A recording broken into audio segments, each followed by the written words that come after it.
Hi friends, இன்றைக்கி வந்து afternoon போல் lunch ready பண்ணுறேன் இல்லைங்களா, அந்த வீடியோவை தான் வந்து ஷூட் பண்ண போகிறேன். ஸோ வந்து லஞ்ச் ப்ரிப்பேர் பண்ணுறதுக்கு முன்னாடி வீட்டில் வந்து இளநீர் வந்து இருந்தது. அது வந்து ஒன்று குடிச்சிட்டதுக்கப்புறம் வேலையை வந்து ஃப்ரெஷ்ஷாக ஸ்டார்ட் பண்ணலான்னு சொல்லிட்டு ஒன்று வந்து கட் பண்ணி வந்து குடிச்சிட்டு இருந்தேன். நல்லா சில்லுன்னு இருந்தது இந்த கிளைமேட்டுக்கு. ஸோ இது குடிச்சதுக்கப்புறம் தான் வந்து எல்லா ஒர்க்குமே வந்து நான் வந்து ஸ்டார்ட் பண்ணேன். ஃபஸ்ட்டு வந்து என்ன பண்ணேன்னா, எக்கை வந்து வச்சு பாயில் பண்ணி எடுத்து வச்சலான்னு சொல்லிட்டு எக்கு ஒரு பக்கமும் இன்னொரு பக்கம் வந்து என்ன பண்ணேன்னா, தம்பிக்கு வந்து பருப்பு சாதம் வந்து ரெடி பண்ணி எடுத்து வச்சுட்டேன். இப்போ சைட் பை சைடு என்ன பண்ண போகிறேன்னா, ஆனியன் ரைத்தா தான் ரெடி பண்ணிகிட்ருக்கேன்.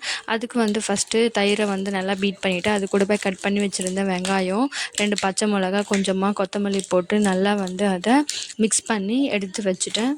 வெஜிடபிள் ரைஸ் அப்படின்னாலே கம்பல்சரி வந்து ஆனியன் ரைத்தா எனக்கு இருக்கணும். ஸோ ஃபஸ்ட்டு இது வந்து ப்ரிப்பேர் பண்ணி எடுத்து வச்சுட்டேன். இப்போ ரைஸ் செய்கிறதுக்கான என்ன பண்ண போகிறேன்னா, ஃபஸ்ட்டு ஒரு 3 டம்ளர் ரைஸை வந்து நல்லா தண்ணியில் வந்து ஒரு 1/2 hour போல் ஊற வச்சிடுவேன். ஸோ இது வந்து ஊறுற இந்த கேப்பில் வந்து ஒரு சின்ன மசாலா வந்து ரெடி பண்ணிக்கலாம். ஒரு சின்ன மிக்ஸி ஜாரில் வந்து கொஞ்சமாக புதினா, அது கூடவே வந்து காம்போடு இருக்கிற கொத்தமல்லி, அதுக்கப்புறம் காரத்துக்காக வந்து ஒரு 2, 3 பச்சை மிளகாவை வந்து போட்டு கொஞ்சமாக தண்ணி சேர்த்து வந்து இதை வந்து இந்த மாதிரி பேஸ்ட்டு கன்சிஸ்டன்சிக்கு வந்து அரைச்சி எடுத்து வச்சுக்கணும். இப்போ வந்து என்ன பண்ண போகிறேன்னா, ரைஸ் வந்து செய்ய ஸ்டார்ட் பண்ணிடலாம். அதுக்கு ஒரு பாத்திரத்தில் வந்து 2 டேபிள் ஸ்பூன் நெய்யை விட்டுக்கிட்டு அது கூடவே கொஞ்சம் ஆயிலை வந்து சேர்த்து நல்லா சூடாகி வந்ததுக்கப்புறம் அது கூட ஹோல் ஸ்பைசஸை வந்து சேர்த்துக்கணும். அது கூட வந்து நான் கொஞ்சம் கேஷ்யூ நட்டுன்னு சேர்த்து வந்து என்ன பண்ணிக்கணும், ஆயிலே கொஞ்சம் நல்லா ஃப்ரை பண்ணிக்கிட்டு இது வந்து கொஞ்சம் நல்லா வாசனை வந்ததுக்கப்புறம் நான் ஒரு பெரிய சைஸு வெங்காயத்தை வந்து நீளமாக கட் பண்ணி வச்சுருந்தேன். இப்போ அதையும் வந்து நல்லா சேர்த்து ஆயிலே வந்து கொஞ்சமாக நல்லா வதக்கி எடுத்துக்கணும். இங்கே வந்து புதினா, கொத்தமல்லி, பச்சை மிளகாய் வந்து அப்படியே போடலாம். பட் பாப்பா சாப்பிட்றதுனால நான் என்ன பண்ணியிருக்கேன்னா, அதை வந்து மிக்ஸி ஜாரில் அரைச்சி ஒரு பேஸ்ட்டாக எடுத்துக்கிட்டேன். இப்போ இது கூட வந்து ஃப்ரெஷ்ஷாக அரைச்ச இஞ்சி பூண்டு விழுது சேர்த்து நல்லா அதனோட பச்சை வாசனை போகிற வரைக்கும் ஆயிலே நல்லா வந்து வதக்கி எடுத்துக்கணும். பாருங்கள், ஆனியன் வந்து கொஞ்சம் நல்லா பொன்னிறமாக வதங்கி வந்துருச்சு. இப்போ இது கூட வந்து என்ன பண்ணணும்னா, நம்ம ஆல்ரெடி பேஸ்ட்டாக அரைச்சி வச்சுருந்தோம் இல்லைங்களையா, அந்த பேஸ்ட் வந்து இதில் வந்து சேர்த்து நல்லா வந்து மிக்ஸ் பண்ணி எடுத்துக்கணும். இதனோட பச்சை வாசனை போகிற வரைக்கும் நல்லா வந்து என்ன பண்ணினா கலந்து விட்டுக்கிட்டே இருக்கணும். ஸோ இது வந்து ஆட் பண்ணுறதுனால நல்ல ஃப்ளேவர் கிடைக்கும். இப்போ இது கூட வந்து நான் வெஜிடபிள்ஸை வந்து ஆட் பண்ணிக்க போகிறேன். இன்றைக்கி வந்து பச்சை பட்டாணி, ஒரு பெரிய சைஸ் கேரட்டு, அதுக்கப்புறம் ஒரே ஒரு பொட்டேட்டோ வந்து எடுத்திருக்கேன். இது கூடவே டேஸ்ட்டுக்கு தகுந்த சால்ட்டை ஆட் பண்ணி நல்லா கரண்டியில் கலந்து விட்டுக்கணும். இப்போ இது வந்து ஒரு 25% வந்து குக் ஆனால் போதும்.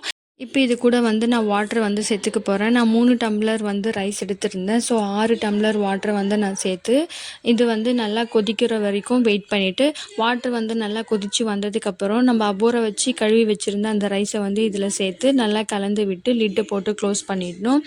இதை வந்து நான் சிம்மிலேயே வச்சு நல்லா தண்ணியெலாம் வடிஞ்சதுக்கப்புறம் கொஞ்சம் தம் போட்டு எடுத்ததுக்கப்புறம் சூப்பரான வெஜிடபிள் பிரியாணி வந்து ரெடி ஆயிடுச்சு. பாருங்கள், நல்லா உதிரி உதிரியாக வெந்து வந்திருக்கு. பார்க்கவே ரொம்ப சூப்பராக இருக்குது. வெஜிடபிள் பிரியாணியும் ஆனியன் ரைத்தாவும் வந்து ரெடி பண்ணிட்டேன். இப்போ நெக்ஸ்ட் வந்து என்ன பண்ண போகிறேன்னா, காலிஃப்ளவர் 65 மசாலா வந்து ரெடி பண்ண போகிறேன். அதுக்கு வந்து ஃப்ரெஷ்ஷாக இருக்கிற ஒரு காலிஃப்ளவரை வந்து எடுத்து எல்லாமே கட் பண்ணி க்ளீன் பண்ணிட்டேன். இப்போ இன்னொரு ப்ராசஸ் என்னென்னா, இதை க்ளீன் பண்ணுற ப்ராசஸ்ஸு, ஒரு பவுலில் வந்து இதை சேர்த்துட்டு கொஞ்சமாக வாட்ரு, அது கூடவே கொஞ்சம் சால்ட்டு, மஞ்சள் தூள் சேர்த்து கொஞ்சம் நல்லா வந்து ஒரு 25% வந்து வேகிற மாதிரி எடுத்துக்கணும். அப்போ தான் வந்து இதில் இருக்கிற குட்டி குட்டி பூச்சியெல்லாம் கூட என்ன ஆகுன்னா க்ளீன் ஆகி வந்துடும். நான் எப்போ காலிஃப்ளவர் 65 மசாலா செய்கிறதா இருந்தாலும் இந்த மெத்தடு வந்து நான் ஸ்கிப் பண்ணவே மாட்டேன். இந்த வந்து பண்ணதுக்கப்புறம் தான் வந்து மசாலாவில் வந்து கோட் பண்ணி ஒரு 15 மினிட்ஸ் போல் வந்து மேரினேட் பண்ணி வச்சுருவேன். இப்போ வந்து ஒரு கடாயில் எண்ணெய் ஊற்றிக்கிட்டு எண்ணெய் வந்து நல்லா ஹீட் ஆகி வந்ததுக்கப்புறம் நம்ம மேரினேட் பண்ணி வச்சுருந்தோம் இல்லைங்களையா, அந்த காலிஃப்ளவரை வந்து இதில் வந்து என்ன பண்ணிக்கணும், ட்ராப் பண்ணிக்கணும். இது வந்து நல்லா கோல்டன் ப்ரௌனாக வர வரைக்கும் எண்ணெயிலேயே நல்லா ஃப்ரை பண்ணிவிட்டு எடுத்துகிட்டோம்னா சூப்பரான காலிஃப்ளவர் 65 மசாலா வந்து ரெடி ஆகிடும். இன்றைக்கி லன்ச் மெனு வந்து கொஞ்சம் ஹெவியாக தான் வந்து ரெடி பண்ணியிருந்தேன். பாப்பாவுக்கு வந்து இது காம்போ வந்து ரொம்ப பிடிக்கும் அப்படிங்கிறதுனால. ஸோ ஃபஸ்ட்டு வந்து என்ன பண்ணேன், வெஜிடபிள் ரைஸ் வந்து ரெடி பண்ணிவிட்டேன். நெக்ஸ்ட் வந்து காலிஃப்ளவர் ஃப்ரை, ஆனியன் ரைத்தா, அது கூடவே வந்து பாயில்டு எக் வந்து ரெடி பண்ணி லன்ச் வந்து நல்லா திருப்தியாக சாப்பிட்டு முடிச்சாச்சு. இந்த வீடியோ உங்களுக்கு பிடிச்சிருந்தால் லைக் பண்ணிவிட்டு மறக்காமல் சப்ஸ்கிரைப் பண்ணிக்கோங்க. நாளைக்கு வேறு ஒரு மினி வ்ளாகில் பார்ப்போம். பாய்.